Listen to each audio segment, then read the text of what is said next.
7 film Indonesia dengan durasi terpanjang, ada yang sampai 4 jam. Selain cerita, durasi sebuah film jadi bahan pertimbangan para sineas. Rata-rata film panjang hanya akan memiliki durasi film selama 90 hingga 120 menit. Akan tetapi ada sejumlah film yang memiliki durasi lebih panjang dari rata-rata film. Ketujuh, Cut Enjadian 2 jam 30 menit. Film Indonesia durasi terpanjang hadir dari sutradara Iras Djarot yang tayang pada tahun ke-1988. Ini adalah film biopik tentang kisah hidup seorang pahlawan perempuan nasional bernama Cut Enjadian. Ia adalah istri dari Teku Umar, pemimpin Aceh.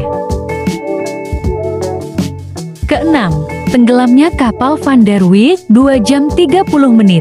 Diangkat dari novel terkenal karya Buya Hamka.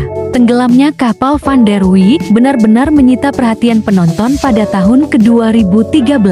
Film besutan Sunil Suraya ini menampilkan kisah cinta yang miris dari seorang laki-laki bernama Zainuddin.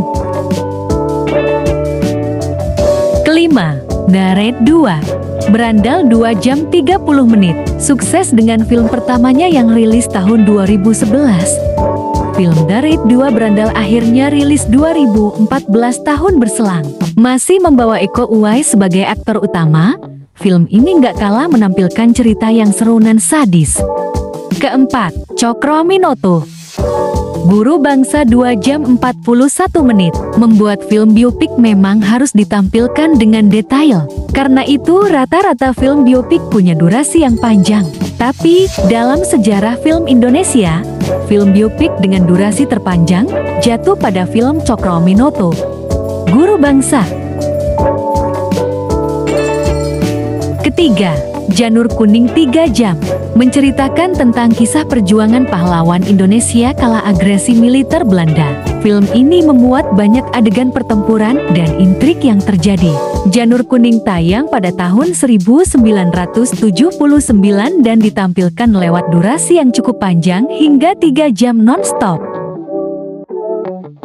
Kedua, Bumi Manusia 3 jam 1 menit. Salah satu novel paling terkenal sepanjang masa Bumi Manusia akhirnya dibuat menjadi film panjang pada tahun ke-2019. Film ini digarap oleh sutradara Hanung Bramantyo yang sudah mengantongi izin dari penulisnya Pramoedya Anantatur untuk memfilmkan novel tersebut. Pertama, Penumpasan Pengkhianatan G30S atau PKM 4 jam 29 menit. Terakhir ada film yang rekor durasinya belum terpecahkan sampai saat ini. Penumpasan Pengkhianatan G30S atau PKE adalah film yang dibuat tahun ke-1984. Film ini dirangkai atas permintaan Soeharto sebagai Presiden Indonesia saat itu. Itu dia sederet film Indonesia durasi terpanjang. Selain 7 film tadi, ada juga film Sultan Agung yang punya durasi panjang hingga 148 menit atau film Ji yang punya durasi 147 menit. Nah, dari 7 film Indonesia tadi, mana ya menurut kamu durasinya memang pantas dibuat panjang? Tulis di kolom komentar ya.